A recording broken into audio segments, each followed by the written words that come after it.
Hey, fifth grade friends, welcome to our first YouTube video together. Today I'm going to be reading the book called The Day the Crayons Quit by Daywalt. It's one of my son Grayson's all-time favorite books. He loves the companion text called The Day the Crayons Came Home just as much. So if you enjoy this read aloud with me today, make sure that you check out that other story written by Daywalt called The Day the Crayons Came Home.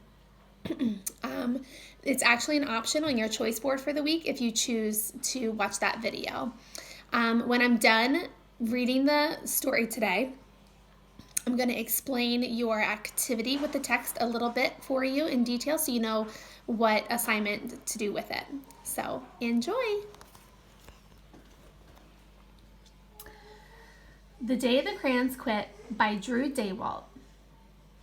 From the illustrator of Stuck and This Moose Belongs to Me.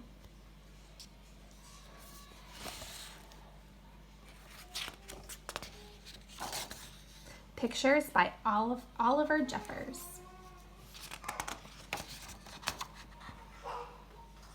One day in class, Duncan went to take out his crayons and found a stack of letters with his name on them. To Duncan. Hey Duncan, it's me, Red Crayon. We need to talk. You make me work harder than any of your other crayons. All year long, I wear myself out coloring fire engines, apples, strawberries, and everything else that's red. I even work on holidays. I have to color all the Santas at Christmas and all the hearts on Valentine's Day. I need a rest. Your overworked friend, Red Crayon.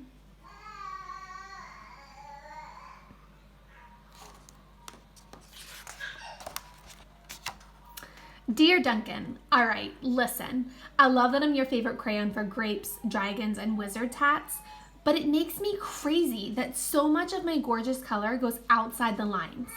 If you don't start coloring inside the lines soon, I'm going to completely lose it.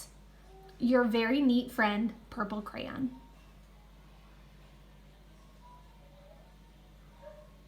You can see he scribbles a little bit. Dear Duncan, I'm tired of being called light brown or dark tan because I'm neither. I am beige and I am proud. I'm also tired of being second place to Mr. Brown Crayon. It's not fair that Brown gets all the bears, ponies, and puppies, while the only thing I get are turkey dinners, if I'm lucky, and wheat. And let's be honest, when was the last time you saw a kid excited about coloring wheat? Your beige friend, Beige Crayon.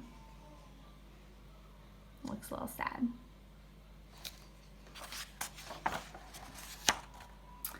Duncan, Gray Crayon here. You're killing me.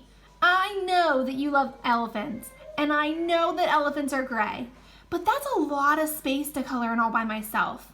And don't even get me started on your rhinos, hippos, and humpback whales. You know how tired I am after handling one of those things. Such big animals. Baby penguins are gray, you know. So are very tiny rocks, pebbles. How about one of those once in a while to give me a break? Your very tired friend, Gray Crayon. There's those big animals. Look, he looks a little frightened.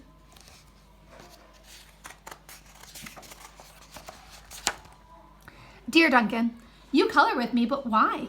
Most of the time, I'm the same color as the page you are using me on, white.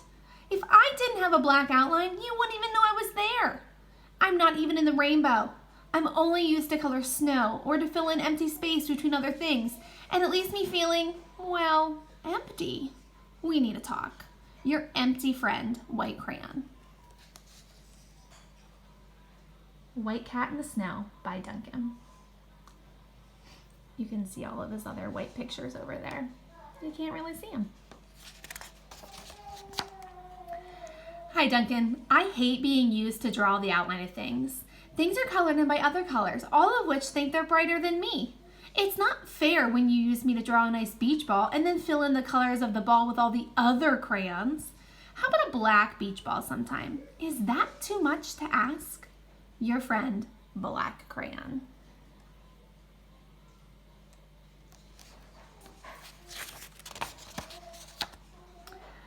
Dear Duncan, as Green Crayon, I'm writing for 2 reasons. 1, to say that I like my workload of crocodiles, trees, dinosaurs, and frogs. I have no problems, and I wish to congratulate you on a very successful Coloring Things Green career so far. The second reason I write is for my friends, Yellow Crayon and Orange Crayon. You know that they no longer speak to each other? Both crayons feel they should be the color of the sun. Please settle this soon because they're driving the rest of us crazy.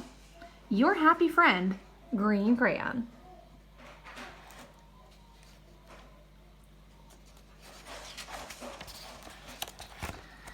Dear Duncan, Yellow Crayon here. I need you to tell Orange Crayon that I am the color of the sun.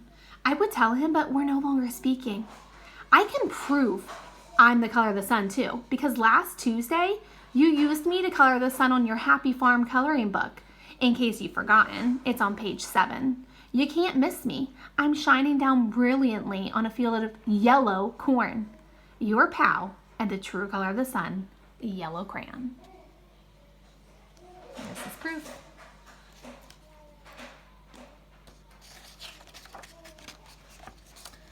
Dear Duncan, I see Yellow Crayon already talked to you, the big whiner.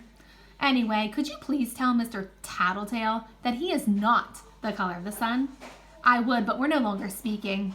We both know that I am clearly the color of the sun because on Thursday, you used me to color the sun on both the Monkey Island and the Meet the Zookeeper pages in your Day at the Zoo coloring book.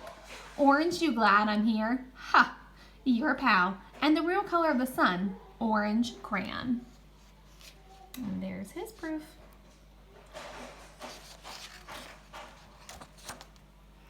Dear Duncan, it has been great being your favorite color this past year, and the year before, and the year before that. I've really enjoyed all these oceans, lakes, rivers, raindrops, rain clouds, and clear skies. But the bad news is that I am so short and stubby, I can't even see over the railing in the crayon box anymore. I need a break. Your very stubby friend, Blue Crayon.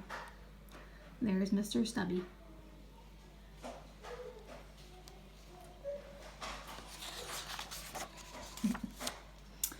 Duncan, okay, listen here, kid. You have not used me once in the past year. It's because you think I'm a girl's color, isn't it? Speaking of which, please tell your little sister I said thank you for using me to color her in her little princess coloring book. I think she did a fabulous job of staying inside the lines. Now, back to us. Could you please use me sometime to color the occasional pink dinosaur or monster or cowboy? Goodness knows they could use a splash of color.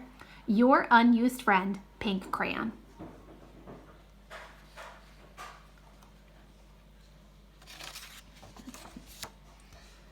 Hey Duncan, it's me, Peach Crayon. Why did you peel off my paper wrapping? Now I'm naked and I'm too embarrassed to leave the crayon box.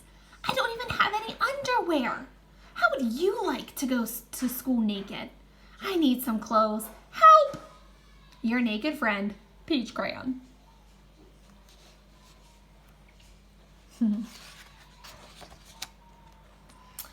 Well, poor Duncan just wanted to color.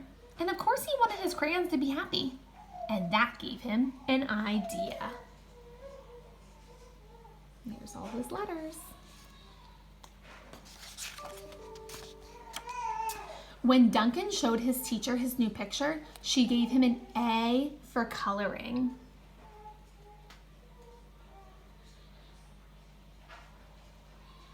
He started coloring things out of the ordinary.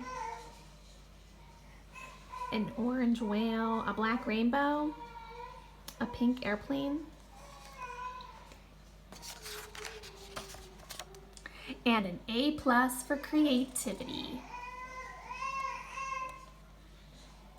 All right, so I hope you liked that book. You can see here in our Google Doc that is also in your Google Classroom, your assignment for the book. You're going to complete the chart to determine 4 crayons perspectives. You get to pick the 4 of your choice. If you need to go back through the video to look at them, you can. And then you need to tell me some justifications as to why they feel or think that way. And then after you're done with that chart, if you scroll down a little farther on the page, you have to compare the perspectives of two crayons. First, you need to tell me two crayons that have a similar perspective and how their viewpoints are the same. And then you need to tell me two crayons that have a different perspective and how their viewpoints are different. Okay? If you have any questions, you know where to reach me. Hope you have a great day.